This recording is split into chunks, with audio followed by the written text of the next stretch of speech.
और चलिए बुलेटिन की शुरुआत करते हैं तमाम बड़ी खबरों के साथ। तो दिल्ली से जानकारी, जहां कांग्रेस की अहम बैठक है आज। राज्यों के पीसीसी चीफ, विधायक दल के नेता इस बैठक में शामिल होंगे। चुनाव में हार की आपको बता दें, यहाँ पर हार की जो तमाम जिस तरह से हमने अभी देखा कांग्रेस द्वारा प्रदर्शन किस तरह यहाँ पर किया गया है लोकसभा चुनावों में इसके साथ ही हार की आखिरकार वजह क्या रही है उसको लेकर मंथन होगा, बातचीत होगी और मोइली कमेटी की रिपोर्ट पर भी चर्चा होगी। मध्य प्रदेश छत्तीसगढ़ के कई नेता भी शामिल होंगे। दीपक बैज और जीतू पटवारी भी बैठक में शामिल होंगे। इस बैठक में कांग्रेस अध्यक्ष मल्लिकार्जुन खड़गे, राहुल गांधी समेत राज्यों के पीसीसी चीफ, महासचिव, विधायक दल के नेता, पार्टी प्रभारी और संगठन के पदाधिकारी भाग लेंगे।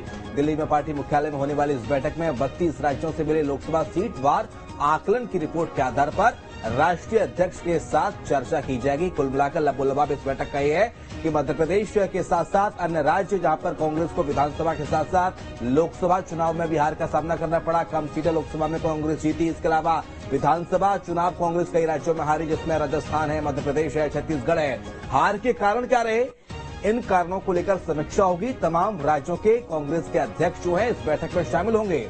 और इसके साथ ही आपको बता दें कि प्रदेश कांग्रेस अध्यक्ष जीतू पटवारी भी मध्य प्रदेश से शामिल होने जा रहे हैं और मल्लिकार्जुन खड़गे इस बैठक को लेंगे। बिल्कुल शिवम, ज्यादा जानकारी हम तक साझा करेंगे। भोपाल से हमारे साथ गौरव जुड़ चुके हैं, रायपुर से अंकुश जुड़ चुके हैं। सबसे पहले मैं रायपुर से अंकुश आपका रुख करना चाहूंगी। अंकुश, फिलहाल क्या अपडेट सामने आ रही है इस बैठक को लेकर? ये बैठक क्योंकि बेहद महत्वपूर्ण मानी जा रही है। जिस तरह से कांग्रेस का हमने प्रदर्शन देखा, विधानसभा चुनाव की बात कर ले, लोकसभा चुनाव की बात कर ले, तो खासा कुछ उनकी जो परफॉर्मेंस है बेहद अच्छी नहीं रही है, जिसको लेकर आज बैठक में चर्चा होने वाली है। फिलहाल की अपडेट?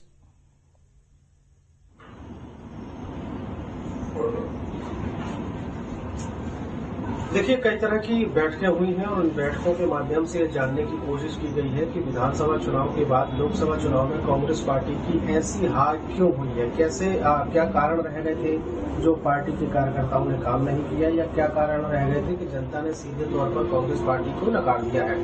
हम अगर केवल छत्तीसगढ़ की बात करें तो छत्तीसगढ़ में 2018 के बाद विधानसभा चुनाव के बाद कांग्रेस पार्टी की सरकार बनी थी और 71 सीटों के साथ सरकार चला रही थी कांग्रेस पार्टी। लेकिन 2023 के विधानसभा चुनाव में ऐसी क्या स्थिति बनी कि एकदम से सरकार में रहने वाली पार्टी फिर से विपक्ष में आ गई। तमाम तरीके की चर्चाओं के बाद कई बैठकें हुई। बैठकों में कारणों को जानने की कोशिश की गई। मोइली कमेटी बनाई गई। मोइली कमेटी का सीधे तौर पर काम था कि वो तमाम जगहों पर हार की समीक्षा करे। समीक्षाएं कुल मिलाकर हो चुकी हैं, हार के कारणों का पता लगाया जा चुका है और आज जो हाई लेवल मीटिंग बुलाई गई है जिसमें कांग्रेस पार्टी के प्रदेश अध्यक्ष दीपक बैज, पूर्व मुख्यमंत्री भूपेश बघेल शामिल होंगे और राष्ट्रीय अध्यक्ष और बाकी के जो आला नेता इस बैठक में शामिल होंगे। उस बैठक में सीधे तौर पर जिम्मेदारी तय की जाएगी, क्योंकि छत्तीसगढ़ में विधानसभा के चुनाव के बाद सीधे तौर पर लोकसभा चुनाव में भी कांग्रेस पार्टी की करारी हार हुई है। छत्तीसगढ़ की 11 लोकसभा सीटों में से 10 सीटें भारतीय जनता पार्टी जीती है। केवल एक सीट पर ही कांग्रेस पार्टी एक सीट ही बचा पाई है। तो ऐसे में अब कहीं न कहीं जिम्मेदारी तय होती हुई दिखाई देगी कि आखिर इतनी बड़ी हार के कारण क्या रहे हैं। पूरे प्रदेश की अगर बात करें तो पूरे प्रदेश में कांग्रेस पार्टी ने काम नहीं किया, ऐसा नहीं कहा जा सकता, क्योंकि कांग्रेस पार्टी की तरफ से राष्ट्रीय अध्यक्ष से लेकर राहुल गांधी, प्रियंका गांधी सभी लोगों ने आज चुनाव के दौरान प्रचार किया था। काम करना और जमीनी स्तर पर काम देखना दोनों अलग अलग बातें होती हैं। हालांकि भूपेश बघेल के द्वारा तमाम योजनाएं चलाई गई, गोधन न्याय योजना, गोबर खरीदी योजना, लेकिन जमीनी स्तर पर उनका कितना एग्जीक्यूशन हुआ वो 2023 के विधानसभा चुनाव के परिणाम में हमने देखा। जो अनएक्सपेक्टेड बात कही जा रही थी कि छत्तीसगढ़ में कांग्रेस हारेगी, छत्तीसगढ़ में कांग्रेस हार गई। ऐसे में भूपेश बघेल को लोकसभा चुनाव लड़ाया जाता है, लोकसभा चुनाव भी भूपेश बघेल हार गए, विधानसभा चुनाव भी उनके नेतृत्व में हार गई पार्टी। ऐसे में क्या ये देखा जाए कि संगठनिक नेतृत्व में फेरबदल छत्तीसगढ़ में देखा जा सकता है? इस बैठक के बाद जिम्मेदारी तय होने की बात की जा रही है, क्योंकि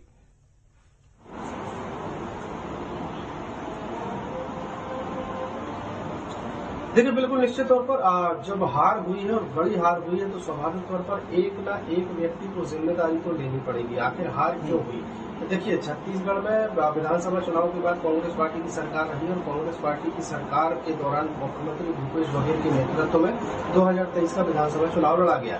तो 2023 का विधानसभा चुनाव भी कांग्रेस पार्टी हार गई। उसके बाद लोकसभा की बारी आती है, तो लोकसभा में कई आला नेताओं को चुनावी मैदान में उतारा जाता है। पूर्व मुख्यमंत्री भूपेश बघेल खुद चुनावी मैदान में थे, उसके बाद भी वो हार गए। तो जिस तरीके से ये हार हुई, उसमें जिम्मेदारी तय होना स्वाभाविक है। चूंकि प्रभारियों गौरव के पास में चलूंगा। गौरव, देखिए, मध्य प्रदेश में जीतू पटवारी की कमान संभालने के बाद हमने देखा कि तमाम सारे कांग्रेस के नेता भारतीय जनता पार्टी में शामिल हो गए। कमलनाथ के बेहद करीबी माने जाने कई नेता, जिसमें कमलेश शाह जैसे कई नाम शामिल हैं, वो भारतीय जनता पार्टी में हो गए। छिंदवाड़ा कांग्रेस पार्टी हार गई, जो मजबूत गढ़ कहा जाता था कांग्रेस पार्टी का। लगातार वहां से सांसद रहे कमलनाथ, उनके बेटे नकुलनाथ। ऐसे में जिम्मेदारी हार की कौन लेगा मध्य प्रदेश की? क्या जीतू पटवारी आज दिल्ली जाकर जिम्मेदारी लेंगे?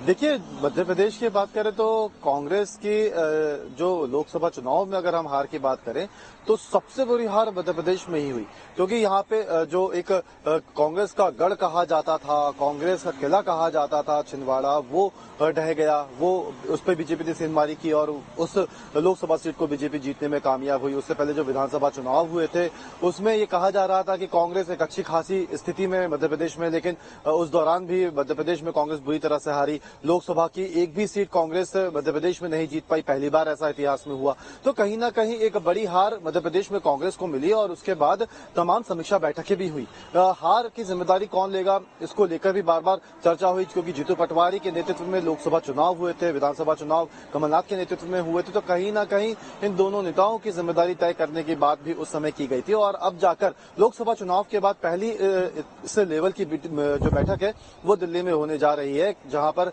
जीतू पटवारी भी मौजूद रहेंगे, तो प्रदेश प्रभारी जितेंद्र भगत सिंह भी यहाँ पर मौजूद रहेंगे। हार की समीक्षा भी की जाएगी और हार के पीछे के जो कारण है वो भी यहाँ पे बताए जाएंगे। देखिए, हम अगर विधानसभा चुनाव की बात करें, अगर लोकसभा चुनाव की बात करें, तो यहाँ पे जो सबसे बड़ा हार का कारण अगर छिंदवाड़ा को ही देखें तो दल बदल सबसे बड़ा कारण रहा है, क्योंकि जैसे ही जीतू पटवारी प्रदेश अध्यक्ष बने थे उसके बाद लगातार कांग्रेस के कई नेताओं का पलायन बीजेपी की तरफ होता हुआ हमने अपनी आंखों से देखा था। जमीनी स्तर के कार्यकर्ता कांग्रेस छोड़कर बीजेपी में शामिल हुए थे और ये एक बहुत बड़ी वजह रही थी। सारे कारण थे, कम्युनिकेशन गैप रहा था, मिसकम्युनिकेशन हुआ था। कुछ नेता जीतू पटवारी से सहमत नहीं थे, उनकी बातों से, उनके आचरण से, उनके व्यवहार से, तमाम सारी चीजें थी। हालांकि देखना वाली बात होगी कि आलाकमान क्या कुछ निर्णय लेता है। बहुत शुक्रिया आपका गौरव और अंकुश, आपका तमाम जानकारी के लिए बहुत शुक्रिया। और चलिए बात करेंगे अब सागर की। सागर में कांग्रेस का